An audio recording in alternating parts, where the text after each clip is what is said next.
Crazy Taxi, 25 years of earning some crazy money. So grab a car and a driver and here we go.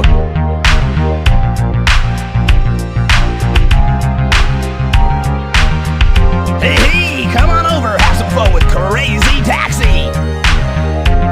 This was the game where you would pick up and drop off passengers in a manic race to earn some big bucks. I love the Crazy Taxi games, and with the recent announcement by Sega that a new one is in development, combined with this being the 25th anniversary of when it first launched as an arcade game, it seemed a good time to revisit the original Crazy Taxi. For clarity, to get footage for this video, I've mostly focused on the Dreamcast game, as it's the one that I originally played, but as you'll see, the footage that I can capture from the age-old Dreamcast isn't necessarily the best these days, so I've also captured some of the more modern PC port. But whether you play Crazy Taxi on your Dreamcast, PS2, PC, GameCube, Xbox 360, PS4, iPad, or whatever, the information about the game will be mostly the same. But who would have thought that a game about driving a taxi could be fun? Not me, but I guess that's why they titled it Crazy Taxi, to let people know this wasn't a slow drive through rush hour traffic in a black cab in London whilst the cabbie tells you his life story. No way! Save that for Sid James in Carry On Cabby. Instead, you pick one of four overly cool 90s people: Axel, BD Joe, Gena, and Gus. Well, Gus does actually seem like an American version of Sid James from Carry On Cabby, but the rest seem pretty cool. Like, Axel's got green hair, yeah. Once picked, it is time to forget to put on your seatbelt and go on a mad dash across one of two cities to pick up random people and drop them off at brand places like KFC and Radio Shack. Now, the original arcade game only had one city for you to go around in, and that was the one based on San Francisco.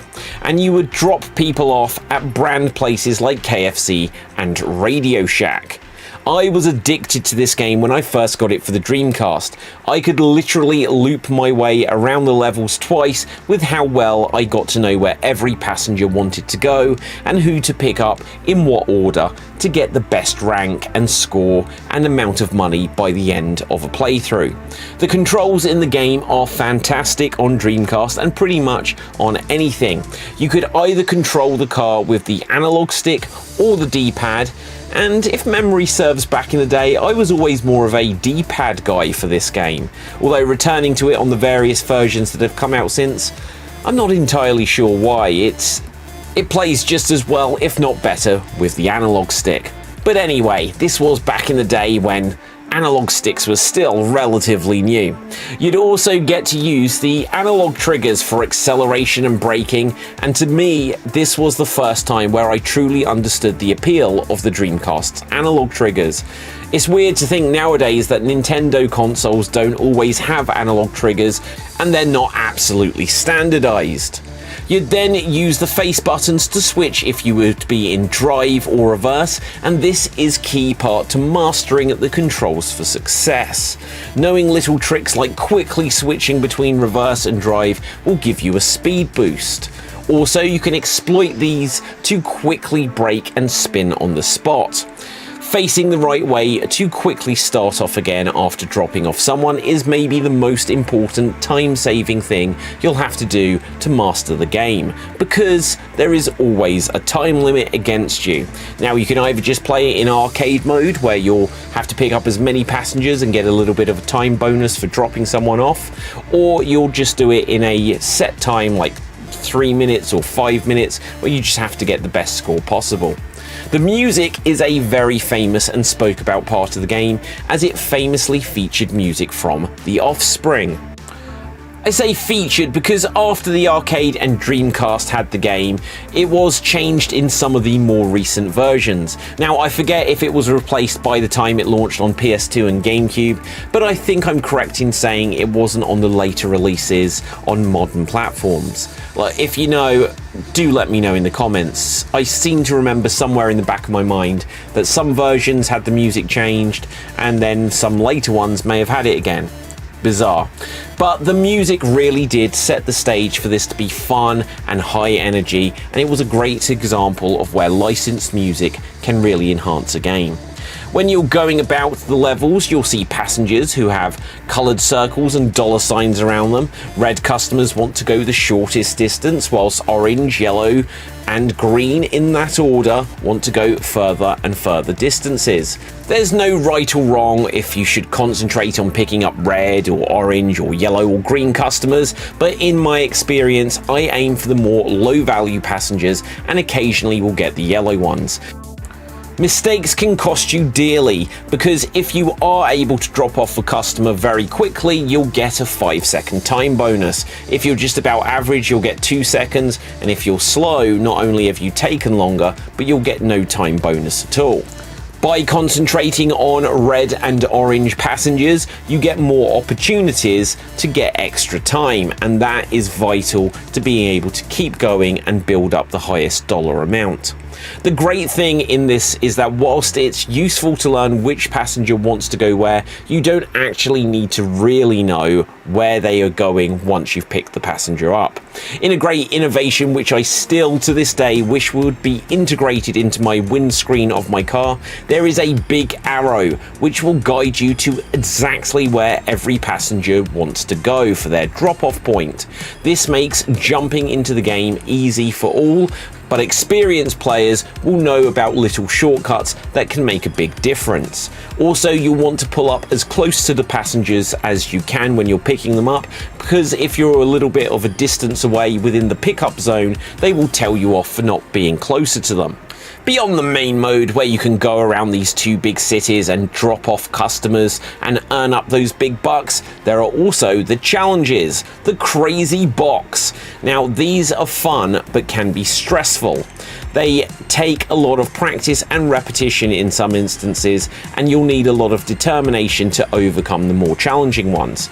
But some of them are great. This is a game where you'll be using your taxi to do bowling and knocking over pins with your cab, racing to drop off some passengers on narrow ledges, doing some huge jumps, smashing balls. Oh, and my favourite challenge of them all, which is based on a huge skill that will be needed for success in the main game. This is the crazy through move. It's a technique whereby you drive as close as you can to other cars, but don't collide with them. Doing this will earn you an extra tip, and the more you do it, the bigger tips you get, as it works in a combo. I love this feature of the game, and it changes the way you think about driving. There's also a move you can do where you can spin around as you corner or change to face the opposite direction, and this will rack up points too. These moves, and especially the crazy through move, really change the strategy of the game. And also having to do these in the crazy box not only is a challenge where eventually you can unlock a rickshaw in the game, slight spoiler there, but it is definitely worth doing all these challenges just to be able to get that vehicle. Crazy Taxi has been one of the Dreamcast games that I have revisited most over the years, and it's great that it's been re-released on so many platforms.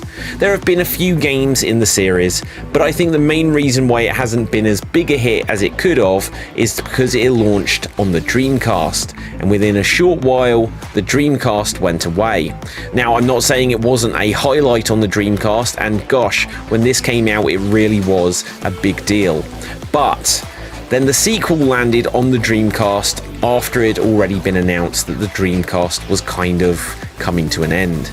You did get a port of Crazy Taxi 1 and 2 on the PSP, but the second game hasn't ever really been seen again. And the third game in the series launched exclusively on the Xbox, whilst the first game then continued to land on the PS2 and GameCube. The point is, just as the series was taking off, it got lumbered with a confusing release schedule for the sequels, so it didn't really build up momentum. I mean, if you had an Xbox, you couldn't play the first one or the second one, and you were just jumping into Crazy Taxi 3. If you had the Dreamcast, you could play 1 and 2, but then not get number 3, and a lot of people migrated over to the PS2 where they would just had the first one again. And yeah, it was a real shame that it didn't get the franchise love that it should have done from Sega. Then came along The Simpsons Road Rage, and this followed in its footsteps, which was an excellent game, but was seen as a bit too similar and got the wrath of Sega's lawyers as a result.